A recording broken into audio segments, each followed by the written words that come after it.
이사야 61장 1절부터 3절 말씀 봅니다. 주 여호와의 영이 내게 내리셨으니 이는 여호와께서 내게 기름을 부으사 가난한 자에게 아름다운 소식을 전하게 하려 하심이라. 나를 보내사 마음이 상한 자를 고치며 포로된 자에게 자유를, 갇힌 자에게 노임을 선포하며 여호와의 은혜의 해와 우리 하나님의 보복의 날을 선포하여 모든 슬픈 자를 위로하되 무릇 시온에서 슬퍼하는 자에게 화관을 주어 그 죄를 대신하며 기쁨의 기름으로 그 슬픔을 대신하며 찬송의 옷으로 그 근심을 대신하시고 그들이 의의 나무 곧 여호와께서 심으신 그 영광을 나타낼 자라 일컬음을 받게 하려 하심이라. 아멘. 이사야 61장 1절을 보면 오늘 본문은 1절만 나와 있는 데가 있어요. 오늘 본문은 메시아에 대해서 말씀하고 있습니다. 오늘 우리 성경으로 볼 때는 여기에 메시아라는 말이 있지 않습니다. 번역 자체를 메시아라고 하지를 않았습니다.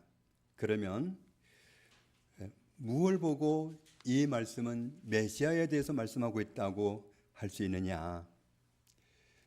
시작 부분에 이렇게 말씀하죠. 주 여호와의 영이 내게 내리셨으니 이는 여호와께서 내게 기름을 부으사. 여호와께서 내게 기름을 부으사 그랬는데 기름을 부으사 이 부분이 원래는 기름 부음을 받은 자 이런 뜻으로 하는 말인데 이 말을 우리가 번역하는 말로 하면 메시아입니다. 그러니까 메시아라는 말은 기름 부음 받은 자라는 뜻입니다. 여호와께서 내게 기름을 부으사. 그러면 이 말씀 가운데에는 내게 그랬는데 여기서 나는 기름 부음을 받은 분이겠죠. 말씀을 더 자세히 보면 주 여호와의 영이 내게 내리셨으니 이는 여호와께서 내게 기름을 부으사. 무엇을 하게 하려고 기름을 부으셨다고 하는 거죠? 어떤 일을 시키려고 할 때 기름을 붓습니다. 구약시대에는 왕을 시키기 위해서 기름을 붓고 선지자를 시키기 위해서 기름을 붓고 제사장을 시키기 위해서 기름을 붓고 그랬는데 그런데 오늘 이 본문에 나오는 나는 무엇을 시키려고 기름을 부으시는가? 이어지는 말씀을 보니까 가난한 자에게 아름다운 소식을 전하게 하려고 그랬다. 가난한 자 그랬는데 여기서 가난한 자는 가난한 고통받는 그런 사람을 뜻합니다. 이 본문 말씀에서 뜻하는 가난한 사람은 하나님을 떠나 있기 때문에 하나님 없는 상태이기 때문에 가난하고 고통스럽고 그런 가운데 살고 있는 이 세상 사람들 모두를 일컫는 말씀입니다.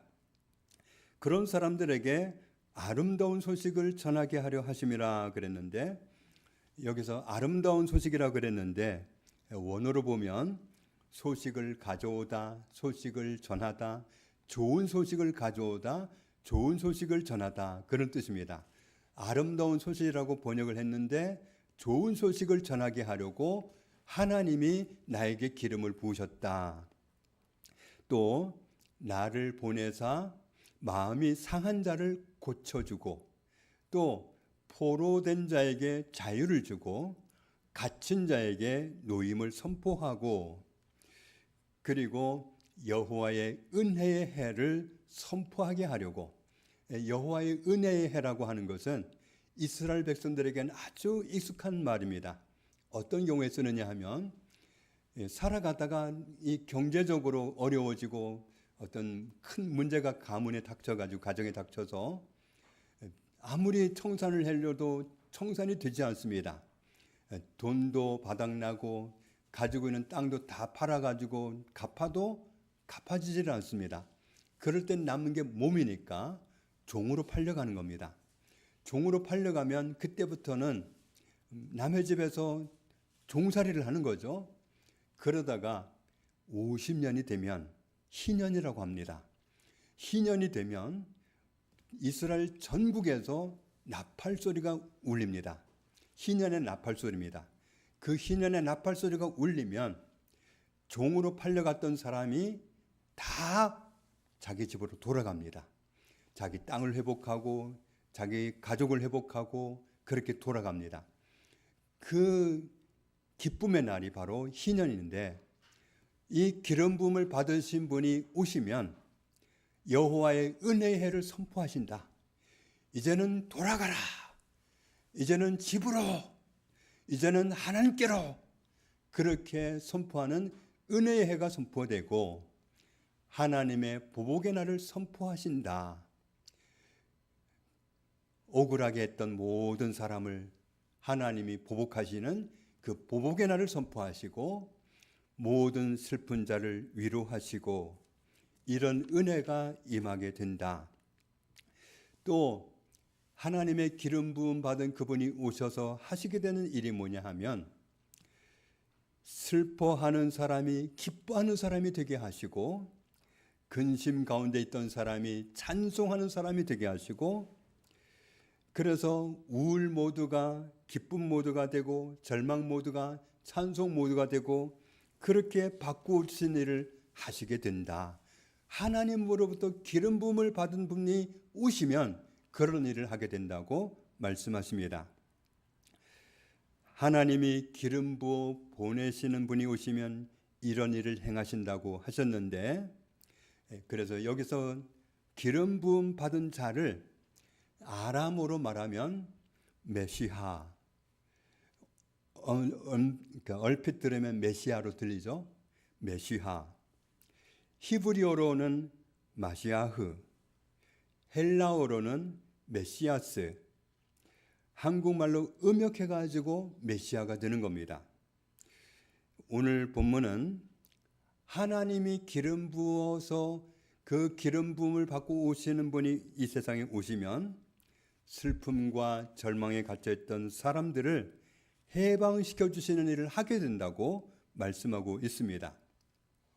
그런데 신약성경 누가복음을 보면 예수님이 어느 안식일에 나사렛에 가셨고 그리고 회당에 들어가셨습니다. 회당에 들어가셔서 성경을 읽겠다고 아마 성경 읽는 성경대가 있었던 것 같아요. 그래서 성경을 읽겠다고 성경대 앞에 서시니까 그 회당에 관리하는 사람이 성경을 갖다 주는데 그 사람이 임의로 갖다 줬던 것 같아요. 그런데 이사야서를 갖다 줬습니다.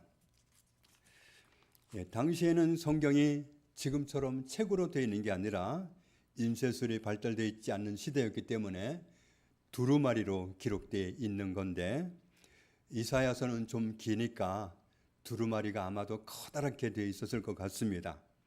그런데 예수님이 그 두루마리 이사야서를 갖다 주니까 한참을 넘기시더니 오늘 우리가 읽은 본문을 찾아서 읽게 됩니다. 주의 성령이 내게 임하셨으니 이는 가난한 자에게 복음을 전하게 하시려고 내게 기름을 부으시고 나를 보내사 포로된 자에게 자유를 눈먼 자에게 다시 보게 함을 전파하며 눌린 자를 자유롭게 하고 주의 은혜의 해를 전파하게 하려 하심이라 하였더라. 이사야서에 있는 오늘 우리가 본문을 읽은 그 말씀을 예수님이 찾아서 읽으셨습니다. 그리고는 책을 덮어서 책 전해주었던 사람에게 주시고는 그리고는 사람들에게 예수님이 말씀하십니다. 뭐라고 말씀하시느냐 하면 같이 읽겠습니다. 이에 예수께서 그들에게 말씀하시되 이 글이 오늘 너희 귀에 응하였느니라 하시니 예수님은 하나님께 기름 부음을 받고 오신 분이십니다. 구약 성경의 이사야서를 통해서 예언하신 하나님이 기름 부어서 보내시는 분이 오신다. 기름 부어 오시는 그분을 다른 말로 하면 메시아고 또 다른 말로 하면 그리스도입니다. 이분이 오시면 고통 가운데 있는, 하나님 없이 고통 가운데 살고 있는 사람들을 해방시켜 주신다. 이 하나님의 약속을 이루시게 되는 겁니다. 그런데 예수님이 그 말씀을 찾아 읽으시고는 하시는 말씀이, 이 말씀이 오늘 이루어졌다, 오늘 이 말씀이 성취되었다 말씀합니다. 세례 요한을 통해서 베드로의 형제였던 안드레가 예수님을 만났고, 그리고 예수님이 메시아라는 사실을 발견했습니다. 안드레는 메시아이신 예수님을 발견하고 나서, 만나고 나서 맨 처음 찾아간 사람이 있는데, 누구를 찾아갔느냐 하면 자기 형제였던 시몬을 찾아갔습니다. 나중에 예수님이 시몬의 이름을 베드로로 바꾸셨는데, 시몬을 찾아가서 하는 말이 우리가 메시아를 만났다. 메시아는 그 당시 쓰는 헬라어로 번역하면 그리스도입니다. 내가 메시아를 만났다. 자기 소중한 혈육한테, 형제한테 자기가 만난 메시아를 소개합니다. 요한복음 4장에 보면 예수님이 사마리아에 있는 수가라는 동네에 가셨을 때, 거기서 물 길러 왔던 한 여인을 만나서 그 여인과 대화를 하시는 중에 그 여인이 예수님이 하시는 말씀을 정말 솔깃하게 들으면서 하는 말이, 메시아가 오시면, 그 당시 말로 그리스도가 오시면 정말 우리가 알고 싶어하는 모든 비밀을 자세하게 드러내실 겁니다. 이렇게 표현을 합니다. 그러자 예수님이 뭐라고 말씀하시냐면, 같이 읽습니다. 예수께서 이르시되 네게 말하는 내가 그라 하시니라. 내가 메시아다, 내가 그리스도다, 예수님이 밝히 드러내고 말씀해 주셨습니다. 요한복음 20장에 보면 예수께서 제자들 앞에서 우리가 가진 이 성경책에 기록되지 아니한 다른 표적도 많이 행하셨지만, 같이 읽습니다. 오직 이것을 기록함은 너희로 예수께서 하나님의 아들 그리스도이심을 믿게 하려 함이요, 또 너희로 믿고 그 이름을 힘입어 생명을 얻게 하려 함이니라. 성경을 기록한 목적이 뭐냐 하면, 이 성경을 보고서 예수님은 하나님이 이사야 선지자를 통해서 기름 부어서 보내가지고 하나님 없이 고통 가운데 있는 세상 사람들을 구원하신다고 하셨는데, 그 말씀을 이루려고 오신 분이구나, 이 사실을 알게 해주려고 성경을 기록했다고 말씀하십니다. 예수님이 어느 날 제자들에게 질문하십니다. 너희는 나를 누구라고 하느냐? 그때 베드로가 대답을 했습니다. 같이 읽겠습니다. 시몬 베드로가 대답하여 이르되 주는 그리스도시요 살아계신 하나님의 아들이시니이다. 베드로 역시도 자기 형제 안드레를 통해서 예수님을 만나고, 예수님이 메시아구나, 하나님이 이사야 선지자를 통해서 기름 부어서 보내셔서 우리를 구원하게 하신다고 하셨는데, 그 말씀대로 오신 그리스도구나, 메시아구나, 하나님이 기름 부어 보내신 분이구나 하는 사실을 발견했던 겁니다. 그래서 너희는 나를 누구라고 보느냐 그랬더니 베드로가 주님은 그리스도시고 메시아이시고 하나님이 기름 부어서 보내신 분이시고 살아계신 하나님의 아들이십니다, 이렇게 대답을 했습니다.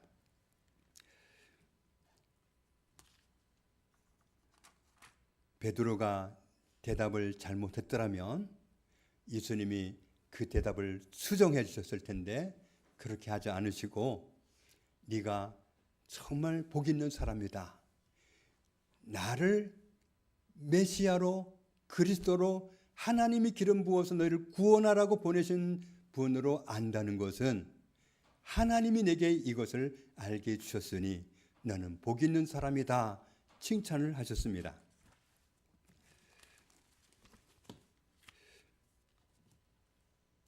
베드로가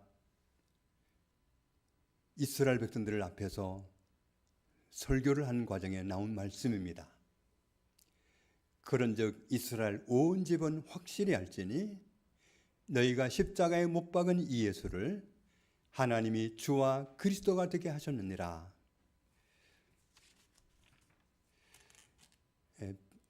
여러분이 죄인이면서 죄 없는 하나님이 보내신 분, 그분을 도리어 죄인 만들어 가지고 엉뚱하게도 죄인 만들어 가지고 십자가에 못 박아서 죽였습니다. 그러나 사실 예수님이 누군지 압니까?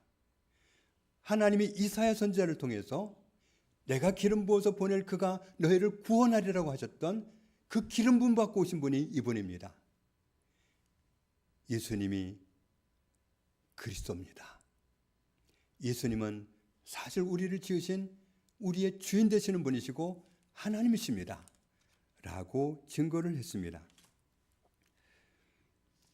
사람들이 그날 그 말씀을 듣고 마음에 찔림이 와서 괴로워합니다. 우리가 어떻게 하면 되겠습니까? 그래서 이렇게 알려줍니다. 너희가 회개하여 각각 예수 그리스도의 이름으로 세례를 받고 죄 사함을 받으면 된다. 그러면 하나님의 성령을 선물로 받게 되고 누가 됐든지 어디에 사는 사람이 됐든지 회개하고 돌아오면 하나님이 구원해 주시는 동일한 은혜를 주신다. 이스라엘 사람들은 선지자 이사야를 통해서 예언하신 메시아의 약속을 알고 있는 사람들이었기 때문에 한국 사람들에게 복음을 전할 때 하고 이스라엘 사람들에게 복음을 전할 때는 내용이 똑같지 않습니다. 우리는 복음을 전하려고 하면 정말 예수님이 누군지도 말해줘야 되고, 그런데 이스라엘 사람들은 하나님의 약속을 알고 있는 사람들이기 때문에 메시지가 달랐습니다. 그들이 날마다 성전에 있든지 집에 있든지 그들이 전하는 메시지의 내용이 뭐냐 하면 예수님이 그리스도입니다. 예수님이 메시아입니다. 예수님이 하나님이 이사야 선지자를 통해서 기름 부어서 우리를 구원하라고 보내신다고 하신 그분입니다 하고 가르치고 전도하는 것을 초대교회 때는 쉬지 않고 했습니다.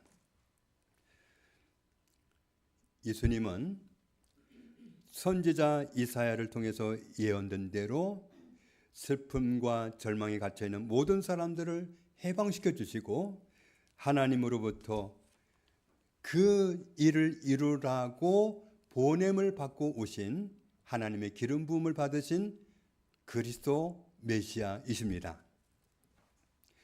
하나님이 맡겨주신 구원의 사명을 이루기 위해서 예수님은 기름 부음을 받고 오셨습니다. 예수님은 메시아입니다.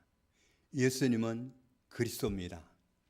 예수님은 하나님께 기름 부음을 받고 오신 분입니다. 하나님께서는 허물과 죄에 빠져있던 우리를 살려주셨습니다. 예수님이 우리를 구원하기 위해서 하나님의 보내심을 받고 오실 때 어떤 모양으로 오셨느냐 하면, 사실 구약 성경을 보면 하나님은 이 기름 부음을 받고 오시는 분 메시아 그리스도를 보내실 때 어떤 모습으로 보내실 것을 아주 자세하게 예언하고 있습니다. 그래서 여자의 후손으로 보낸다, 처녀가 잉태에서 나는 아들로 보낸다, 아기의 모습으로 온다, 그렇게 구체적으로 예언을 다 해놓으셨는데, 그런데도 엉뚱하게 이스라엘 백성들은 이사야 선지자를 통해서 말씀하신 기름 부음을 받고 오셔서 우리를 죄 가운데서, 절망 가운데서, 멸망 가운데서 구원하실 분이 오신다는 약속은 붙잡고 있으면서도 그분이 구체적으로 어떤 모습으로 오신다는 약속은 챙기지를 못했어요. 그래서 그들은 나름대로 자기의 그림을 그리고 있었습니다. 적어도 하나님이 보내시는 구원자가 오실 때는 하나님의 기름 부음을 받고 오시는 분이 오실 때는 짜잔 하고 오실 거다. 하나님의 모습으로 이놈들 하고 오실 거다. 그렇게 착각하고 있었습니다. 그런데 예수님은 그렇게 오시지 않았습니다. 이렇게 말씀합니다. 당신이 지으신 자녀들은 혈과 육을 지니고 있었기 때문에 그분도 오실 때 또한 같은 모양으로 혈과 육을 함께 지니신 인간의 모습으로 오셨다. 죽음을 통하여 죽음의 세력을 잡은 자 곧 마귀를 멸하시며 그랬는데, 우리를 구원하라는 사명을 받고 그 사명을 이루시기 위해서 기름 부음을 받고 오실 때 사람이 되어서 오셨습니다. 왜냐하면 죄인들을 대신해서 죽으시기 위해서 육신을 입고 오셨습니다. 마귀는 사람으로 하여금 하나님 앞에 죄를 짓도록 유혹을 합니다. 말하자면 그리스도인들이 모인 자리에서 에이, 그러지 말고 한 잔만 마셔봐. 뭐 한 잔 마신다고 어떻게 되겠어? 한 잔만 마셔봐. 한 번만 해봐. 아주 그럴듯한 말로 그렇게 유혹을 합니다. 그런데 거기 속아서 넘어지고 나면 밤낮으로 따라다니면서 참소하는 자가 마귀입니다. 하나님 아무개가 죄를 지었잖아요. 보셨죠? 아께 그냥 두실 거예요? 이렇게 밤낮으로 죄짓게 하고 참소하고, 죄짓게 해놓고 참소하고, 그리고 본인한테는 죄책감 심어주고 절망감 심어주고 그런 못된 짓을 합니다. 예수님은 우리의 죄를 위해서 죽으심으로 마귀가 더 이상 우리에게 그런 장난질을 못하도록 끊어내려고 하셨던 겁니다.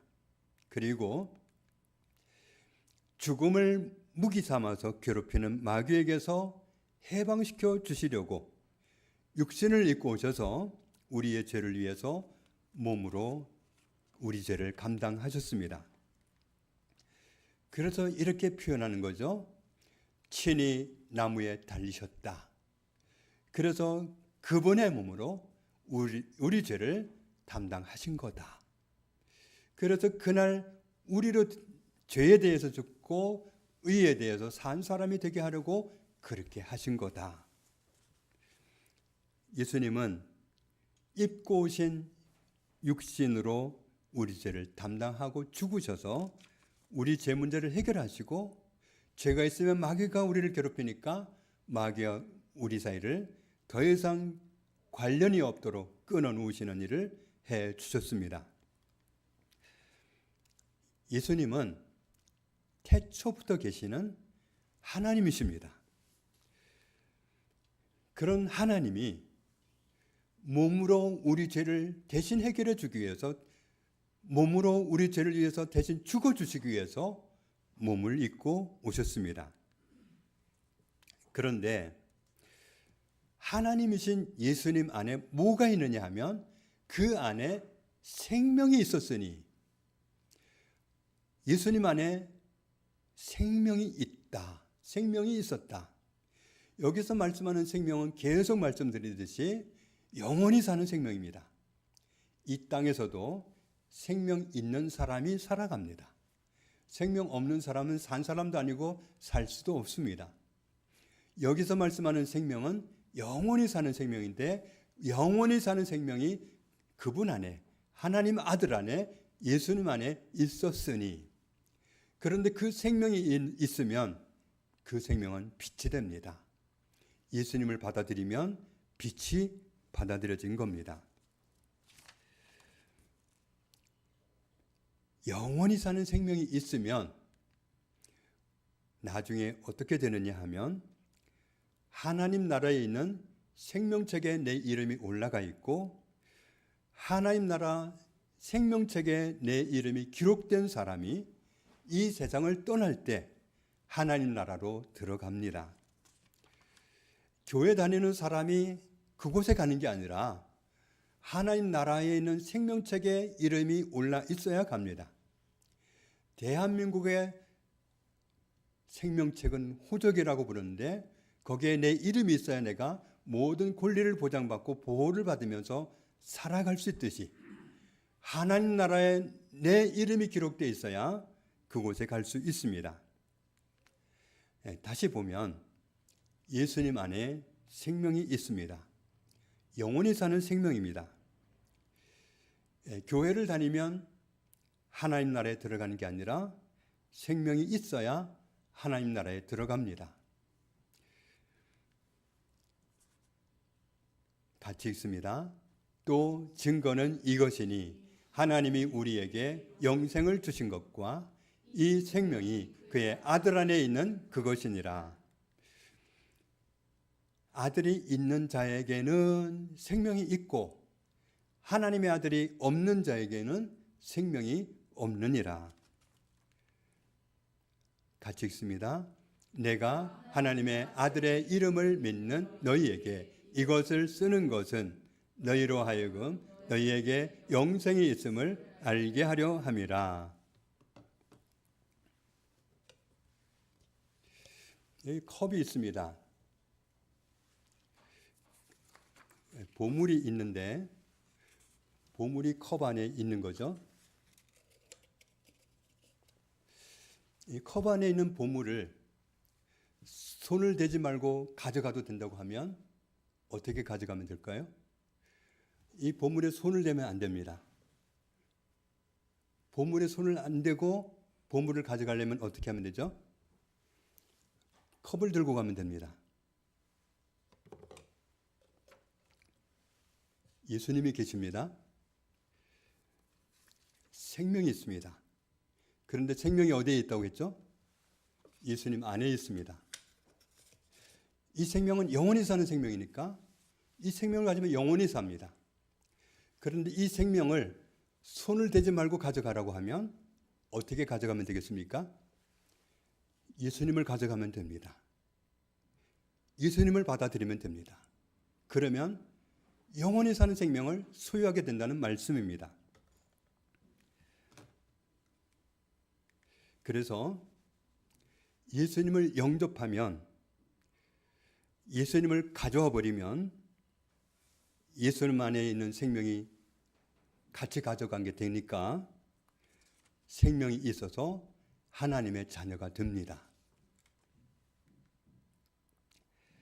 하나님이 주신 영원히 사는 생명이 예수님 안에 있습니다. 예수님이 내 안에 계시면 영원히 사는 생명이 내 안에 있는 거고, 내 안에 예수님이 계시지 않으면 영원히 사는 생명이 없는 겁니다.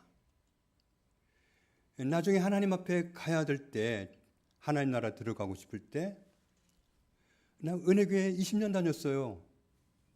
나 예수님 알고 나서 죽을 때까지 다닌 거예요. 그거 가지고 되지 않습니다. 생명이 있으면 말할 필요도 없어요. 우길 필요도 없고 사정할 필요도 없어요. 생명이 있으면 생명책 이름이 자동으로 올라가는 거고, 그런 사람은 생명이 있으니까 하나님 나라 가는 겁니다. 그게 오늘 성경이 말씀하는 내용입니다. 이 세상에서는 영원히 사는 생명이 없어도, 예수님이 심지어 없어도, 오래 살지 몰라도 하나님 나라는 들어갈 수 없습니다. 예수님이 없으면. 예수님을 믿는 사람, 예수님을 자기 안에 받아들인 사람, 예수님과 함께 사는 사람, 그런 사람에게 영생이, 영원히 사는 생명이 있습니다. 그래서 예수님을 전한다는 건 다른 말로 하면 생명을 전하는 겁니다. 그것도 잠깐 사는 생명이 아니라 영원히 사는 생명을 전하는 겁니다. 하나님이 약속하신 말씀대로 하나님께 기름 부음을 받으시고 우리를 찾아오셔서 예수님이 우리를 구원해 주셨습니다. 하나님께 기름 부음 받고 오신 그분을 메시아, 그리스도, 이렇게 표현하는 겁니다. 예수님 안에 생명이 있습니다. 예수님이 계시면 모든 문제를 해결받습니다. 사탄에게서도 벗어나고 하나님을 떠나서 가지게 됐던 모든 고통의 문제를 벗어나게 됩니다.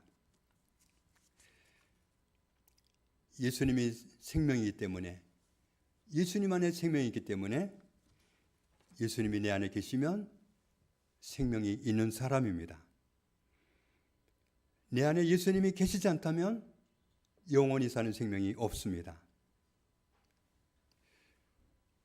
예수님을 모시지 않아서 영원히 사는 생명이 없이 교회만 다녔다면 그건 종교생활 한 겁니다. 하나님은 우리가 종교생활 하는 걸 원하지 않습니다.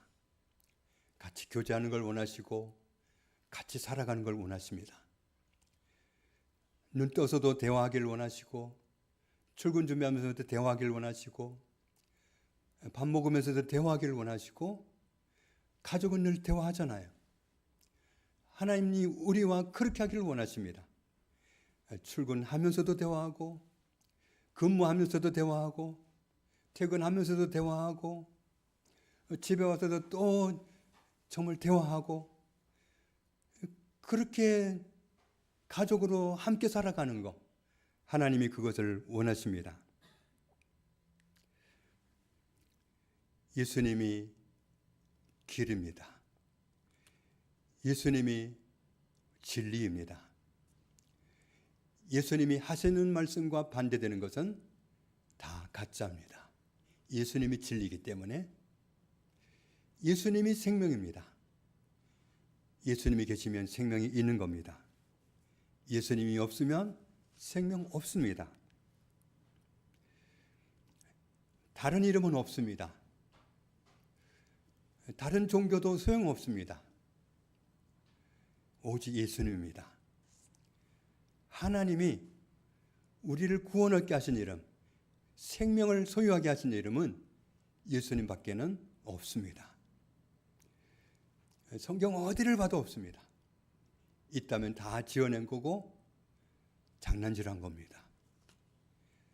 얼마나 많은 사람들이 이 성경을 보고 생명 대신 그리스도를 붙잡아야 되는데 엉뚱한 세상 교주를 쫓아가고 멸망길로 갑니다.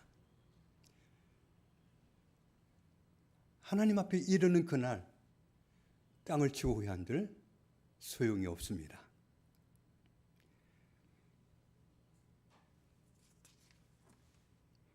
하나님이 주신 영원히 사는 생명은 예수님 안에만 있습니다.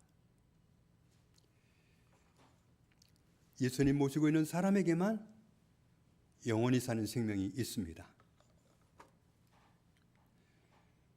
절망과 슬픔에 갇혀있던 우리를 해방시켜 주시고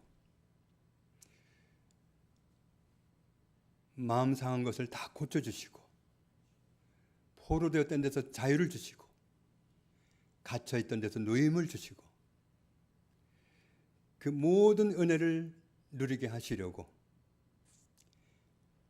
기름 부음을 받고 오셔서 하나님이 이사야 선지자를 통해서 예언하신 그 말씀을 성취해 주셨습니다. 그 예수님을 내 안에 모시고 자유를 얻은 사람으로 영원한 생명을 소유한 사람으로 살아가는 저와 여러분 되시기를 주님의 이름으로 축복합니다. 하나님 아버지 감사합니다. 하나님이 선지자를 통해서 말씀하신 대로 기름 부어서 보내는 그가 슬픔과 절망 가운데 갇혀있던 모든 사람을 해방시켜 주시고 구원해 주신다고 약속하신 말씀대로 예수님에게 기름 부어 보내셔서 그리스도로 보내셔서 메시아로 보내셔서 우리를 구원해 주신 하나님 감사합니다. 예수님 안에 영생하는 생명이 있습니다. 예수님을 모셨으니 생명이 있고 예수님을 모시지 않았으면 생명이 없습니다. 생명 되시는 예수님, 자유가 되시는 예수님, 그 예수님을 모시고서 누구에게도 속지 않고 끝까지 하나님과 함께 살아가는, 예수님과 함께 살아가는, 생명 되신 그리스도를 붙잡고 살아가는, 놓지 않는 우리 모두가 되게 하여 주옵소서. 예수님 이름으로 기도합니다. 아멘.